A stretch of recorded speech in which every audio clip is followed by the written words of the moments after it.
संघीय ढांचा।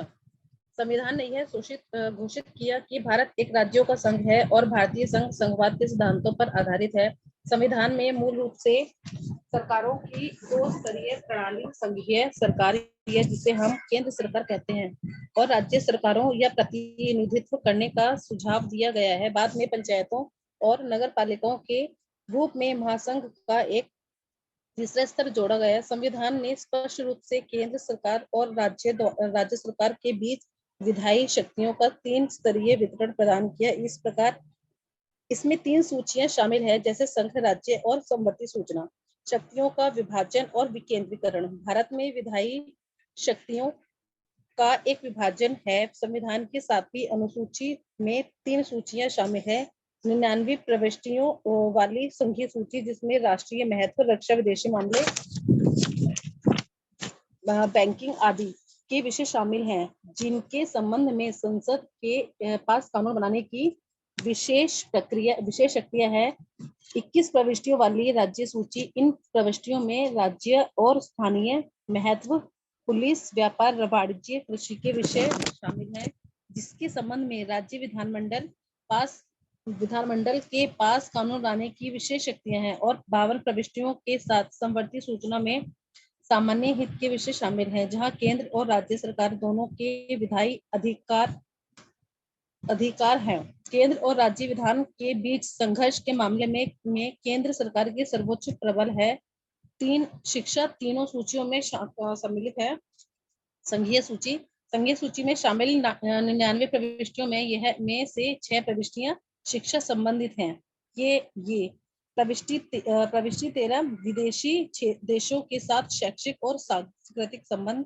प्रविष्टि 62 राष्ट्रीय महत्व के संस्थान, जैसे राष्ट्रीय पुस्तकालय, भारतीय संग्रहालय, शाही युद्ध स्मारक, विक्टोरिया मेमोरियल और भारतीय युद्ध स्मारक, या इन जैसी किसी भी अन्य संस्थान से पूर्ण या आंशिक रूप से सरकार द्वारा वित्त पोषित और कानूनी रूप से राष्ट्रीय महत्व की संस्था घोषित की जाती है। प्रविष्टि 63 इस संविधान के प्रारंभ होते समय उपलब्ध संस्थान, जैसे बनारस हिंदू विश्वविद्यालय, अलीगढ़ मुस्लिम विश्वविद्यालय और दिल्ली विश्वविद्यालय और किसी अन्य संस्थान को कानूनी रूप से राष्ट्रीय महत्व की संस्थान के रूप में जाना जाता है। प्रविष्टि 64 वैज्ञानिक या तकनीकी शिक्षा का संस्थान सरकार द्वारा आंशिक या पूर्ण रूप से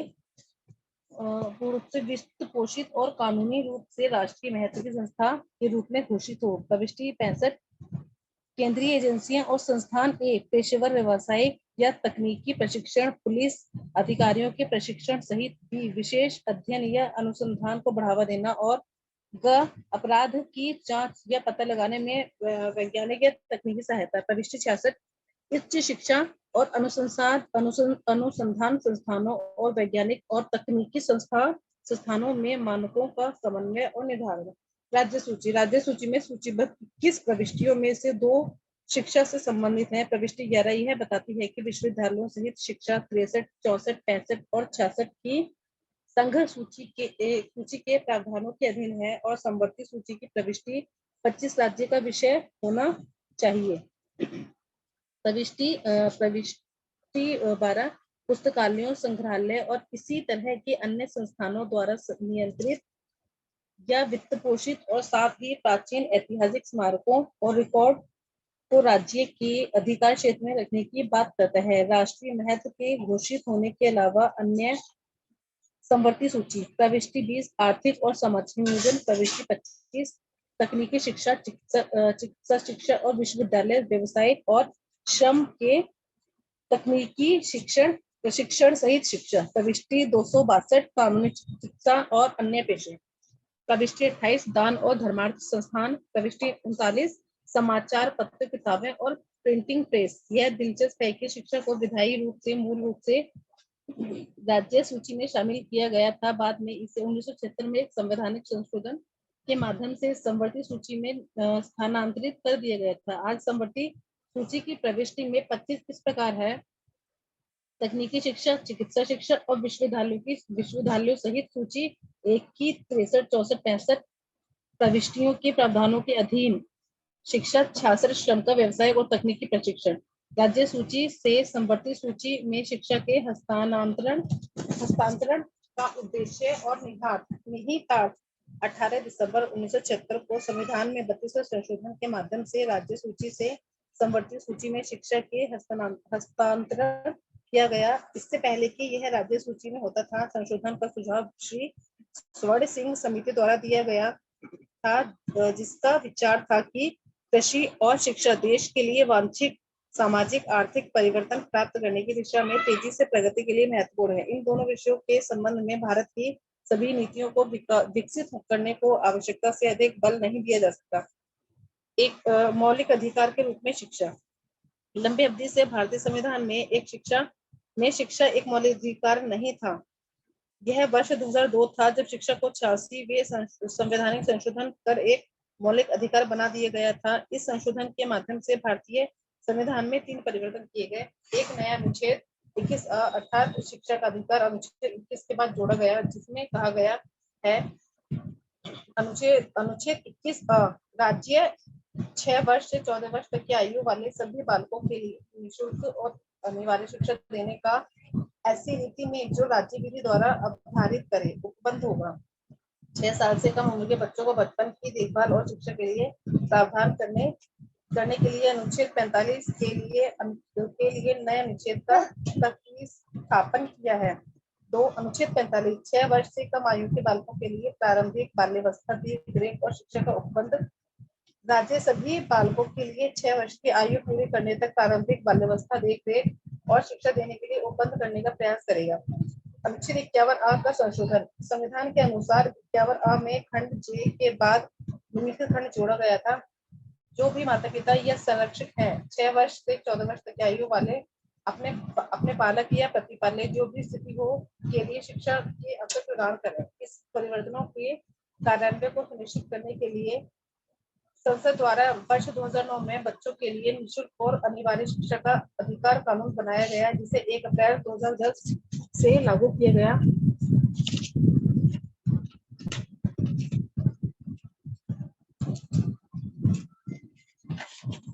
इस अधिनियम का शीर्षक निःशुल्क और अनिवार्य शब्दों में शामिल करता है।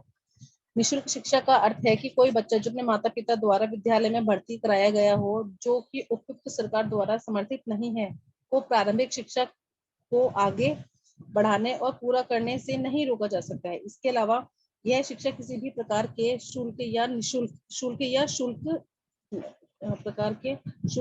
या व्यय का भुगतान करने के लिए उत्तरदायी नहीं होगा। अनिवार्य शिक्षा 6 से 14 आयु वर्ग के सभी बच्चों द्वारा प्राथमिक शिक्षा में प्रवेश, उपस्थिति और पूर्णता प्रदान करने और सुनिश्चित करने के लिए उपयुक्त सरकार और स्थानीय अधिकारियों पर दायित्व डालती है। इसके साथ भारत के शिक्षा का अधिकार अधिनियम के प्रावधानों के अनुसार संविधान के अनुच्छेद 21A में निहित इस मौलिक अधिकार को सही तरीके से लागू करने के लिए केंद्र और राज्य सरकारों पर कानूनी बाध्यता रखने वाले अधिकार आधारित ढांचे के लिए आगे बढ़ गया है। शिक्षा का अधिकार अधिनियम की मुख्य विशेषताएं। 6 से 14 वर्ष की आयु के प्रत्येक बच्चे को प्रारंभिक शिक्षा पूरी होने तक पड़ोस के विद्यालय में निःशुल्क और अनिवार्य शिक्षा का अधिकार होगा। पड़ोस के विद्यालय का अर्थ है 1 किलोमीटर के आसपास के क्षेत्र में एक प्राथमिक विद्यालय और हर बस्ती में 3 किलोमीटर के आसपास के क्षेत्र में एक उच्च प्राथमिक विद्यालय। वित्तहीन निजी मान्यता प्राप्त विद्यालय एवं विशेष श्रेणी के विद्यालय आर्थिक रूप से कमजोर वर्ग और वंचित समूह से 25% बच्चों को कक्षा 1 में प्रवेश देंगे और उसका वित्तीय पुनर्भरण किया जाएगा। प्रवेश के लिए कोई कैपिटेशन शुल्क और छानबीन स्क्रीनिंग प्रक्रिया नहीं। आयु प्रमाण पत्र की कमी और प्रवेश की विस्तारित अवधि के लिए किसी भी बच्चे को विद्यालय में प्रवेश से वंचित नहीं किया जाएगा। अधिनियम किसी भी कक्षा में रोके रखने और प्रारंभिक शिक्षा के पूरा होने तक एक विद्यालय में प्रवेशित बच्चे को निष्कासन पर रोक लगाता है। बच्चे को शारीरिक दंड और मानसिक उत्पीड़न का निषेध। वित्तविहीन निजी मान्यता प्राप्त विद्यालय को छोड़कर प्रत्येक विद्यालय में विद्यालय प्रबंधन समिति का गठन अभिभावक सदस्यों से 75% प्रतिनिधित्व, महिलाओं में 50% प्रतिनिधित्व, SC, ST और वंचित समूह से प्रतिनिधित्व। बाल अधिकारों के संरक्षण के लिए राष्ट्रीय आयोग इस अधिनियम के तहत दिए गए अधिकारों के लिए सुरक्षा उपायों की समीक्षा करेगा, शिकायतों की जांच करेगा और मामलों की सुनवाई में नागरिक अदालत की शक्तियां देगा। आइए अब इस बाल शिक्षा अधिकारों की सुरक्षा के लिए एनसीपीसीआर और एससीपीसीआर की भूमिका